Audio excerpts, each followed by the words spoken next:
क्या आप देश और दुनिया की खबरों से रह जाते हैं बेखबर? तो सब्सक्राइब कर लीजिए हमारे HT न्यूज चैनल को और बेल आइकॉन को दबाना मत भूलिएगा। बहनों और भाइयों, चांद सितारों जैसे चमकते दमकते जेवरात आपका इंतजार करते हैं MS ज्वेलर्स के शोरूम पर। कुवैत, तुर्की, सिंगापुर, कलकत्ता और मुंबई की शानदार डिजाइन्स के बेहतरीन जेवरात आपके इंतजार में। हसीनाओं के हुस्न को करे दोबाला। 916 हॉलमार्क ज्वेलरी। MS ज्वेलर्स के जेवरात बाजार से कम दाम में। MS jewellers, opposite Apollo hospital, Hyderguda, Basheerbagh, Hyderabad. एक जमाने में सालाना मिल्लत के इलेक्शन में 92% पोलिंग उसको रीपोलिंग कराएगा, तो रीपोलिंग में 96% हुई, तो रीपोलिंग का रीपोलिंग हुई। आखिर में उसका नतीजा रोक दिया गया था, फिर डिक्लेयर किया गया। तो इस इलाके में जहां पर 70% से ज्यादा पोलिंग होती थी, वहां पोलिंग परसेंटेज कम हो गया। पता नहीं क्या वजह है। काम तो 100% दिया जाता है, पोलिंग का परसेंटेज कम है।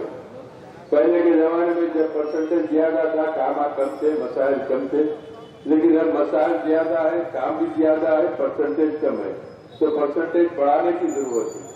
यही वजह है कि अल्लाह का करम है, अल्लाह की नुसरत हमारे साथ है। कम परसेंटेज में भी 7 MLA, 2 MLC, 1 MP को अल्लाह ने कामयाब किया। ये अल्लाह का करम है। लोग कहते हैं, परसेंटेज देख के हमारे मुखालिफिन लिखने लगे कि 6% पोलिंग हुई, लिहाजा हर तरफ से हार नहीं। लेकिन जब रिजल्ट निकलता है तो कम परसेंटेज में भी मुकम्मल तौर पर कामयाबी अल्लाह ताला देते रहा, इंशाअल्लाह आइंदा भी देगा। अब ये तमाम पार्टियां हिस्सा ले रही है। तेलुगु देशम तो खत्म हो गई, क्रियाक्रम हो गया। कांग्रेस पार्टी है, वेंटिलेटर पर है, अब तक पे है, खत्म होने वाली है, क्योंकि पूरे मुल्क को सबसे ज्यादा तबाही के दायरे पे पहुंचाने वाली जमात कांग्रेस पार्टी की। आज कांग्रेस पार्टी हर रियासत से सफाया हो गया, चने के इलाकों में है उसका भी सफाया हो जाएगा। आज दर बदर फिर रहे हैं उनके लोग। अब ये तमाम, अगर कांग्रेस पार्टी दमदार होती, या उनके पास कोई अच्छे कारनामे होते, तो गुजरात के फसादात के बाद नरेंद्र मोदी को गिरफ्तार करके जेल में डालते होते, तो आज ये नौबत नहीं आती। लेकिन वो मुस्लिमों की जमात, कमजोरों की जमात, हिम्मत में नरेंद्र मोदी से मुकाबला करने की। 544 MP में एक मर्द मुजाहिद नबी में मिल्लत असदुद्दीन अवैसी है, जो नरेंद्र मोदी की आंखों में आकर डाल के बात करता है कि ये तुम्हारा कानून काला कानून है, मुल्क को जोड़ने का नहीं है, मुल्क को तोड़ने का कानून है। वो कहकर अपने बिल को फाड़ के एहतजाज दर्ज कराता है पार्लियामेंट के अंदर। ये इक़दाम एक जवान मर्द का बेबागाना इक़दाम, जिसको नौजवानों ने देखकर अपने अंदर एक हौसले को पैदा किया। हिंदुस्तान की सड़कों पे नौजवान एहतजाज के लिए निकले, तो सबसे पहले एहतजाज करने वाले हैदराबाद के रुकने पार्लियामेंट असदुद्दीन अवैसी साहब थे, जो मुदल्लिल बहस करके दस्तूर की एक एक दफा का हवाला देके कहा कि यह बिल हमारे दस्तूर के खिलाफ है। एक ट्रैफिक कांस्टेबल रास्ते में चालान करता, बगैर हेलमेट के बच्चा जाता है तो फोटो ले लेता है। कई कानून है इनके खिलाफ चालाना है, शिकायत है, मुकदमे चलते, ये कानून के खिलाफ वर्जी करेगी। ये हमारा वजीर आजम दस्तूर के खिलाफ कानून बना रहा है, उसको कौन जुर्माना करेगा, कौन उसकी फोटो लेगा, कौन मुलजिम के कटहरे में लाके उसको कौन खड़ा करेगा।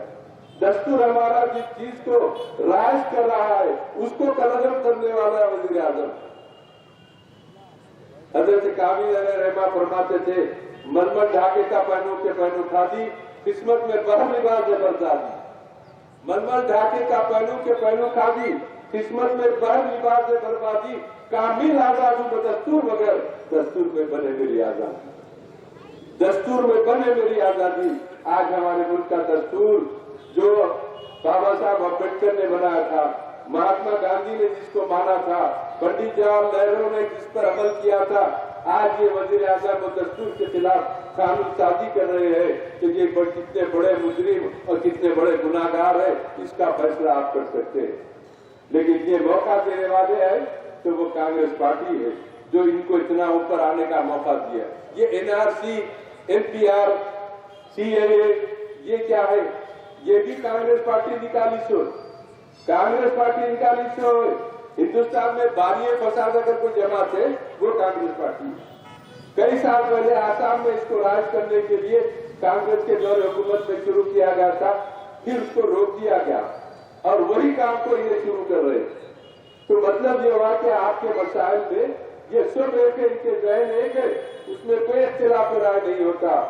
ये गुरु गोलवालकर का नजरिया, बलराज मधोक का नजरिया, ये जितने बड़े के फिरका परस्त लोग थे उसको राज करने की कोशिश की जा रही है।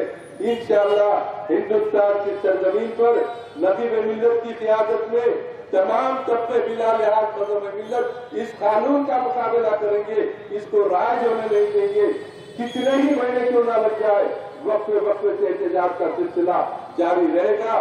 नबी मिल्लत ने ऐलान किया, साल हो दो, 8-10 महीने हो दो, हर वक्त के बाद हम इस बिल की मुखालिफत में अपने एहतजाजी दस्तों के जरिए एहतजाज को दर्ज कराएंगे ताकि तमाम के जमातों की तरफ से इस पर दबाव पड़े और ये मजबूर हो जाए बिल को वापस लेने के लिए।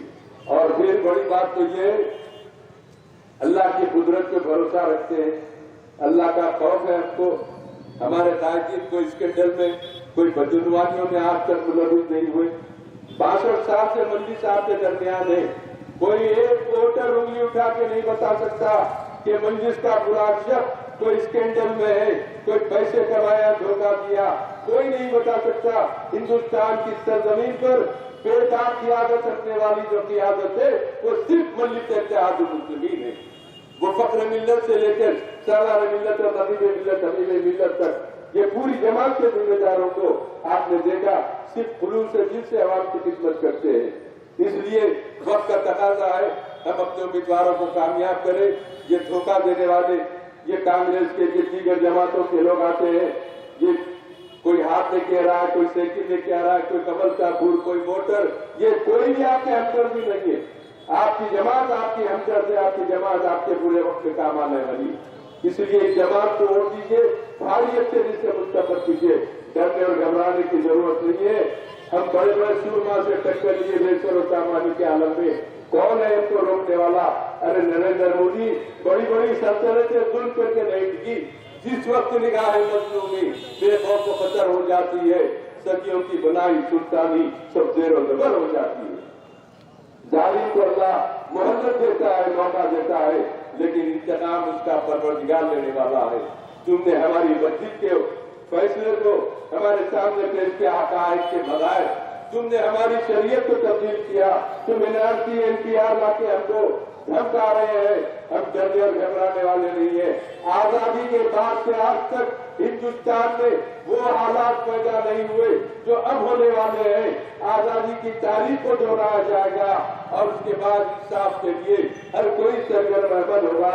ऐसे भयानक माहौल में मैं दिल्ली की मुस्लिम खवातीन को, दिल्ली के वो तमाम खवातीन बिला लिहाज मज़हब मिल्लत जो शाहीन बाग में बैठ के एहतजाज करते हैं और उनके देखकर कलकत्ते के खवातीन के एहतजाज के लिए निकले, कई हजारों खवातीन मुख्तलिफ रियासतों में निकले।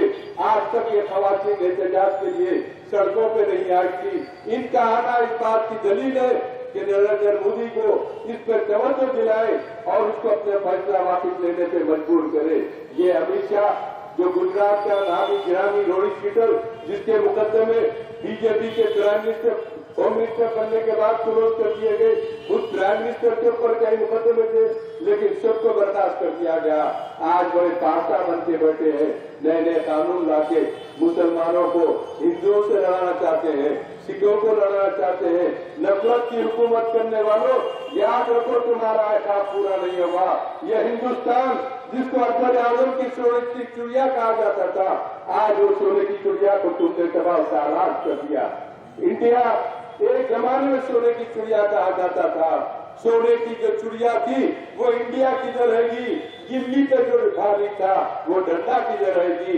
आज ये कंगाल, ये लोग इस हिंदुस्तान को, जिस हिंदुस्तान के लिए फखर मिल्लत फरमाते थे कि अरे तुम क्या करोगे हुक्मरानी, 1000 वर्ष तक इस जमीन पर हमने जहां बानी हुक्मरानी की है, तुमको क्या था हुक्मरानी करना, हम तुमको बतलाते हैं। तो सरवार मिल्लत फरमाते थे कि सियासत हमारे घर की लौंडी का नाम है, तुम्हारे लिए बहुत बड़ी बात होगी, हम ठोकरों पे इख्तियार को रखते थे।